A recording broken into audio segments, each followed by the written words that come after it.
Hello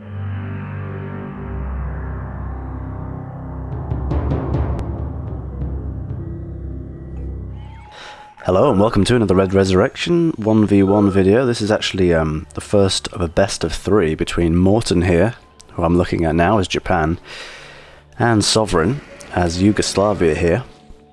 And this is the first match in the best of 3. This is on the map Crony Capitalism. And they're both just building dogs and throwing them at each other like the start of most games. So I thought it'd be cool to do like a little series of matches rather than just some random 1v1s. I think it would be nice to also do maybe a 1v1 tournament at some point, as I think the mod's in a pretty good shape, so it could be fun. Morton going straight for his 2 oil derricks. Everyone has these oil derricks next to one another, both expanding to the gems. You can see there that Sovereign is not going for his oil derrick. But he is running for Morton's army tents here. Let's see if he can get him with the dogs, and he does. Morton actually kills both the dogs as well, so not a bad little start there. Sovereign sending out some engineers though to capture those derricks. But he is going to be behind on money a little bit, because Morton's had the derricks for a longer period of time.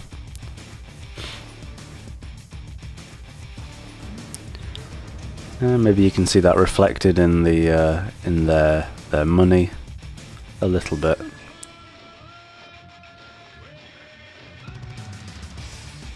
Lots of conscripts there from Sovereign, and he plants a bunker, then sells it just to kill that dog, I think.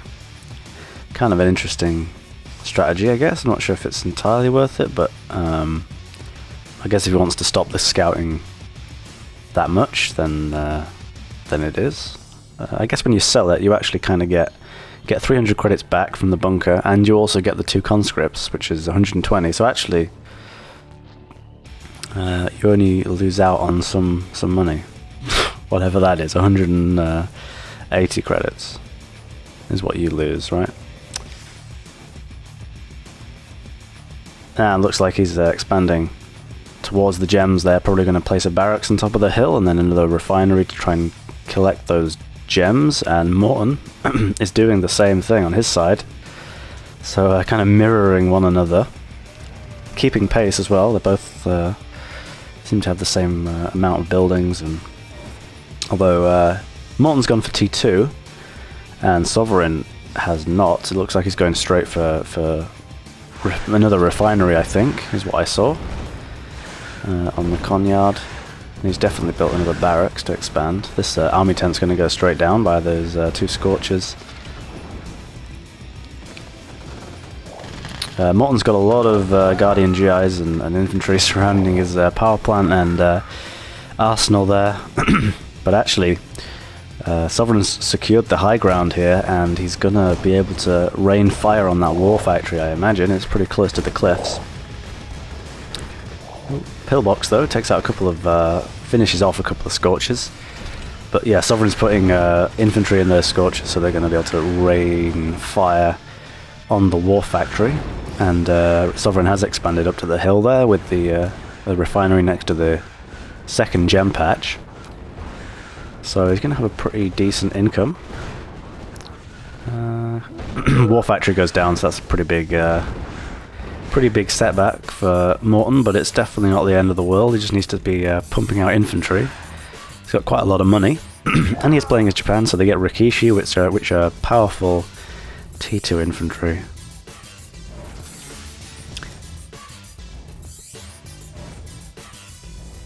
And good at pushing into blobs of enemy infantry. Sovereign actually garrisoning those tents, that tent there as well. And an Iron Grunt power drop from Morton. Trying to boost his economy and get those set up. Earlier you can get some Iron Grunts down as Japan, the better your economy is going to be later on. Looks like he's got an engineer IFE there. He's probably going to send around to do something. Maybe, yeah, he's sending it off there. Maybe he's going to try and capture the oil derrick of Sovereign, but Sovereign has spotted it with those scorches. But they do take a while. Got a little freeze. There we go. Back to normal. Takes a while for scorches, rocket scorches, to kill IFVs. So, and Sovereign is on T2, going up straight up to T3. In fact, he's playing as Yugoslavia, so they get some. Well, everyone hopefully gets some nice stuff on T3, but Yugoslavia do, especially in this patch. 2.2.9 was released a week or so ago, a couple of weeks ago, which added a few stuff, reworked a few countries, and one of them was Yugoslavia, which it improved quite a lot. I think they're in a very good place now. They were one of the sort of weaker factions conceptually and sort of design-wise, I think. They didn't have that many options. Now they've got a few more. The Taito is improved as it remains mobile when it's in artillery mode, which definitely makes the mid-game for Yugoslavia a lot more kind of reliable. They also get holographic deception on T3, which produces a lot of holographic infantry. That's very interesting, especially obviously works against the AI a bit because it's still they tank damage a little bit, but against players it's especially interesting because you can actually convince people that you've got a bigger army and kind of affect how they play, and you can make them react to a holographic army when perhaps they don't need to, and things like that. So it's kind of pretty interesting. Adds to the sort of high-tech, trickier nature of Yugoslavia. And we've gotten the Solaris up now. 7 minutes, I guess, probably average time really, but a little late. I usually try and go for the Solaris fairly early myself because I find it quite a fun and useful tool to corral your enemy around. And if you're going to try and do early pushes especially, then the Solaris is very good at doing that, helping you finish off buildings and take out defenses and things like that. Demo truck though, running straight into Morton's army, little army there, and kills a few Rikishi. I think the rest are going to survive though, and they're going to take out that army tent. And in fact, there's no defense up here really. Is he going to go for the war miners? He's going straight for the refinery instead, which is good because it's full of ore. You can tell that he's loaded, and it's all in that refinery, and he's going to get it, I think. Oh, the last two Rikishi there took it out. So that took Sovereign's economy down. Definitely his savings have gone down significantly. Lost like 5k there. But also there's that miner. I think, is he still on 2 war miners? Because he was harvesting gems, so I guess he didn't need that many war miners. But now he lost that refinery on the hill, on the high ground. That's going to be a big issue. But Morton trying to expand still up to the middle, and gotten shut down by that nice infantry blob from Sovereign, who has just built a Tesla car, and he's got 2 Polevs already as well, at least one, which is going to do some damage to the Iron Grunt. Not going to kill it though by itself. Demo truck here. Come on! Oh, I thought Morton wasn't going to get it, but there's Rikishi would be able to take it out because they can slow it down as well, so, and tank the damage. So actually pretty good demo truck stoppers. Looks like that hammer's going to finish off the Iron Grunt. Got another demo truck coming in. 2 Tupolevs now. It's kind of amassing those. So they're going to deal some nice damage against these vehicles. Yeah, I guess he did get the Iron Grunt, just saw the tyres bouncing around there, left over from it. And the Solaris is ready. See where he uses it. He's got lots of war miners actually, so at least he just built a few. And I think he's got that refinery back up, which is good because he's on no money, he's broke right now. Is Sovereign. But he should be getting rich soon from all those gems.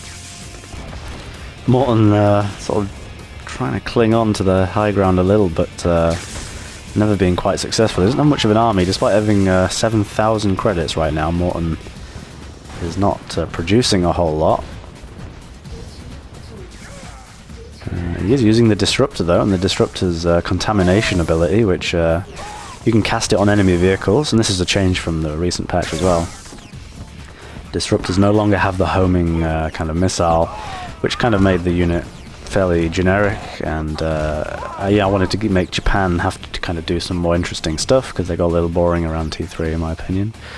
So now Shoguns were nerfed against infantry, and Disruptors have this irradiate contamination ability that you can only cast it on vehicles, but it only damages infantry, so it's kind of interesting. You have to sort of misuse your enemy's positioning, or you can even apply it on your own vehicle and run it into enemy infantry, and it will gas them to death, as is the way of Japan. Nice that Morton changed his primary factory there, primary barracks, to avoid any more infantry dying to that Solaris. And he's going to get the Scrambler, but only got one tank, where it does get out of there alive, so it's going to heal back up, and he can use it again. He's going to get one of these tanks. Oh, nearly, but I think the emergency repair will heal it up. Yeah, he's not going to get it. Which is unlucky, but then he did have to use the emergency repair, so it's not too bad. And he's on low power, actually, Sovereign is, but no, he just ran his infantry right through those scrambled Tupoleved vehicles, so he lost a few infantry there just as they were getting drugged, which isn't the best. And that Scrambler is going to actually go down. Still only gets one tank, which is too bad.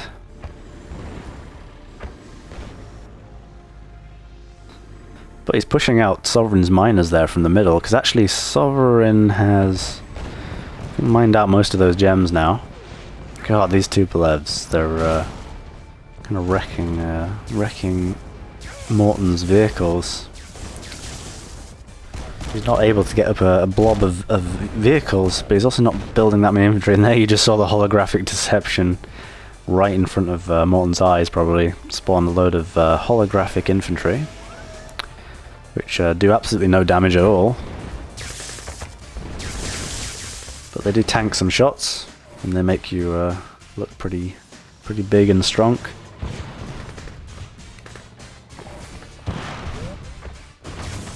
Unfortunately, Morton's kind of deployed his Guardian GIs right in the front lines, and they're going to get slaughtered by the infantry, the real infantry.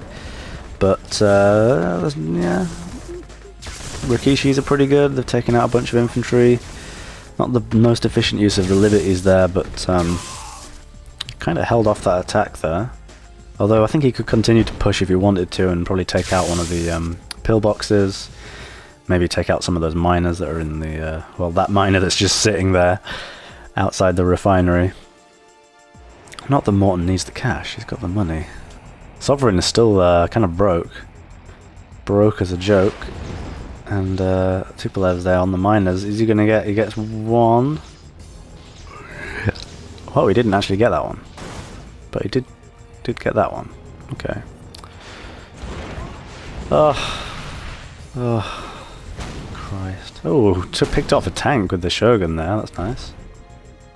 And he's got the Iron Grunts there in the middle, so they're going to be doing a nice job harvesting the ore.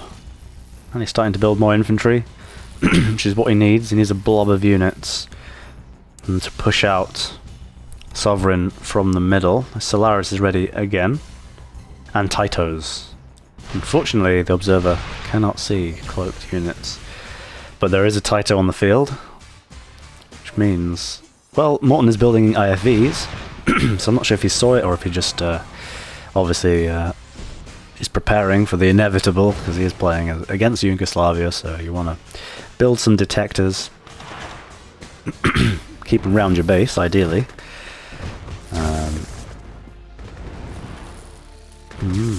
That Iron Grunt there saving the Chrono Miner.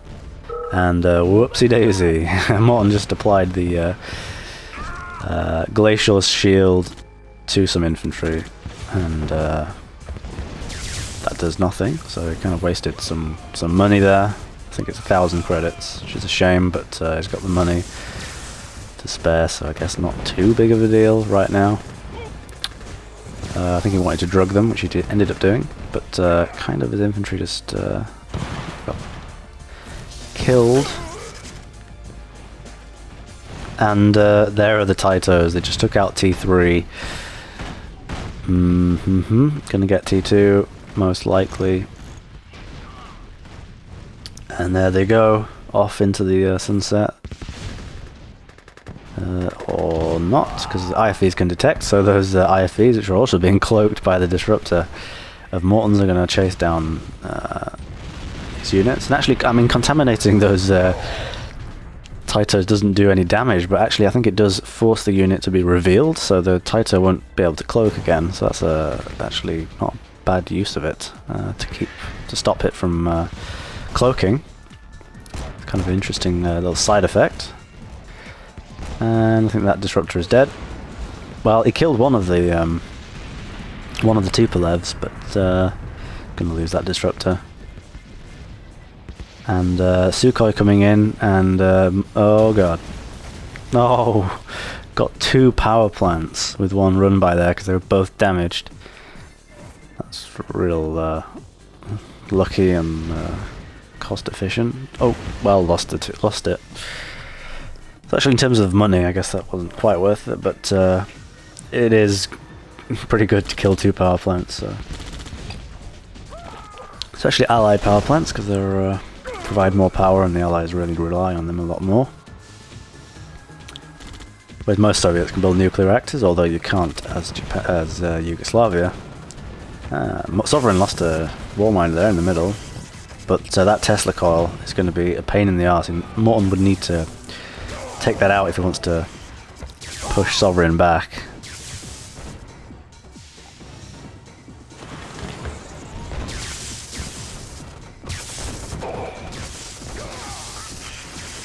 Because, oh, that Iron Grunt, is it going to escape? Yes, it does, but then ooh, Sovereign could maybe kill it. Oh, the Iron Grunt escapes into the service crane, and no, oh no, why did I say it like that? More Tupolev strikes, destroying the vehicles. Damn, and that's, oh wow, takes a one shot from a normal Tesla coil, takes an IFE down to just a few HP. It's kind of interesting. They're powerful.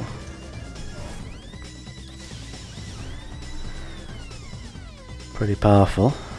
And